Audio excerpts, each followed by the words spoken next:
نحمده ونستعينه ونستغفره ونعوذ بالله من شرور أنفسنا ومن سيئات أعمالنا من يهده الله فلا مضل له ومن يضلل فلا هادي له أشهد أن لا إله إلا الله وحده لا شريك له وأشهد أن محمدا عبده ورسوله لا نبي بعده.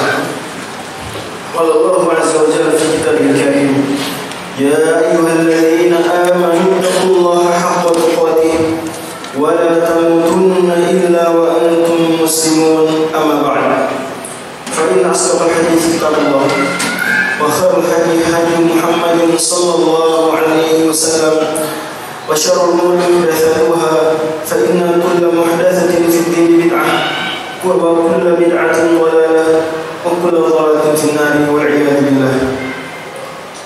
Para jamaah salat Jumat Masjid Al-Barakah yang dirahmati Allah Subhanahu wa taala. Syukur yang senantiasa diulang-ulang dalam satu khutbah Jumat untuk diperbaharui.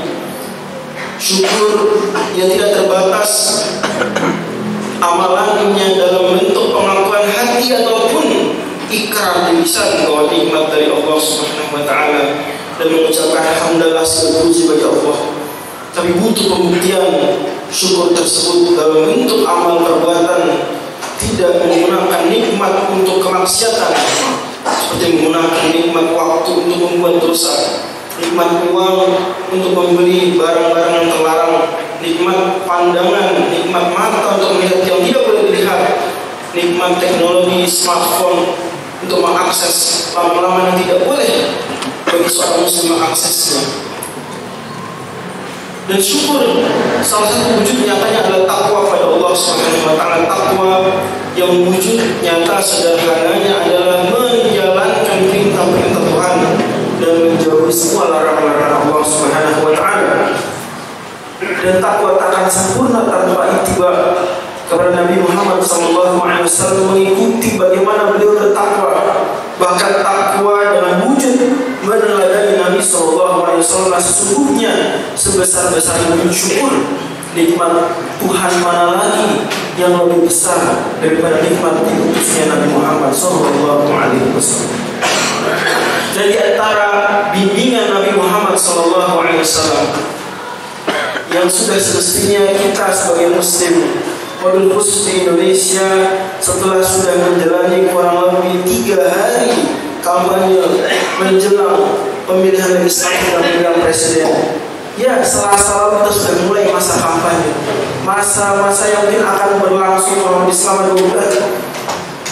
Nabi SAW memberikan wasiat kepada setiap muslim, la'anallahu rasyid wal murtasyid, Allah melaknat setiap pemberi suap dan penerima suap. Hadis riwayat Tirmidzi.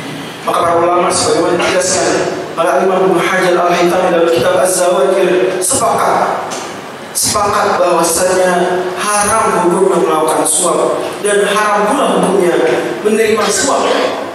Tidak ada perbedaan di kalangan para ulama soal ini yang berarti mengunci hukumnya menjadi haram secara absolut. Satu penafsiran tidak mungkin ada pendapat lain yang berbeda. Bahkan para ulama tegaskan masih dalam kitab yang sama bahwa lebih buruk hukum orang yang menerima suap daripada yang memberi suap.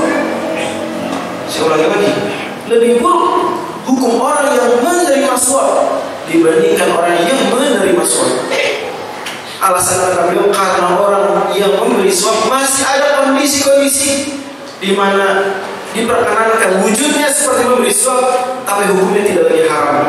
Seperti misalnya kita punya dokumen yang sebenarnya merupakan hak kita di satu lembaga pemerintahan. Secara aturan normal kita mengambilnya secara gratis, itu hak kita. Tapi petugas menghalang-halangi, tidak mau memberinya kepada kita kecuali kalau kita memberikan sesuatu kepadanya. Kalau memang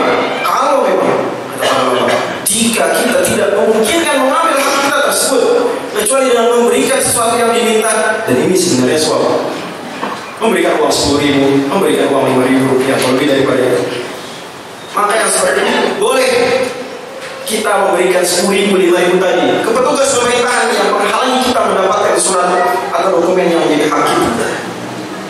Tidak haram perbuatan tersebut dari sudut pandang kita, tapi tetap selalu haram suap tersebut dari sisi penerimanya. Maka dari sini sadar kita menerima suap lebih buruk kondisinya daripada memberi suap. Memberi suap ada kalanya boleh dalam kasus kezaliman. Menerima suap tidak pernah ada skenario dia boleh, selalu haram. Para jemaah dan dirahmati Allah Subhanahu wa taala, dan penelitian demi penelitian terus menunjukkan bahwasanya pemerintahan yang dibangun dari hasil pemilihan yang diwarnai dengan praktek suap. Calon yang akan dipilihnya memberikan sejumlah uang kepada calon-calon pemilihnya dengan syarat nanti memilih yang bersangkutan di hari pemilihan, cenderung menghasilkan pemerintahan yang korup.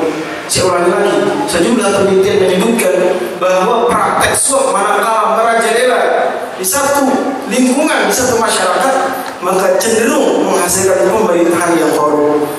Maka para jamaah Jumat yang dirahmati Allah Subhanahu wa taala, kita semua ingin memperbaiki Indonesia, dan semua calon-calon anggota legislatif, semua calon-calon presiden dan calon-calon wakil presiden ingin Indonesia jauh semakin lebih baik. Semua kita ingin perbaikan, dan kondisi korupsi dan saudara-saudaranya dari praktek-praktek yang tercela dan turunan-turunannya yang tidak semua kita inginkan ada di negeri kita, nyatanya banyak terjadi.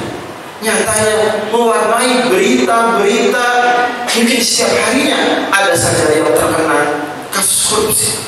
Kalau kita ingin memperbaiki Indonesia, kita ingin memperbaiki provinsi Jawa Barat, kita ingin memperbaiki kota Depok yang kita cintai ini, maka mari sama-sama kita saling menasihati dan menguatkan sesama kita.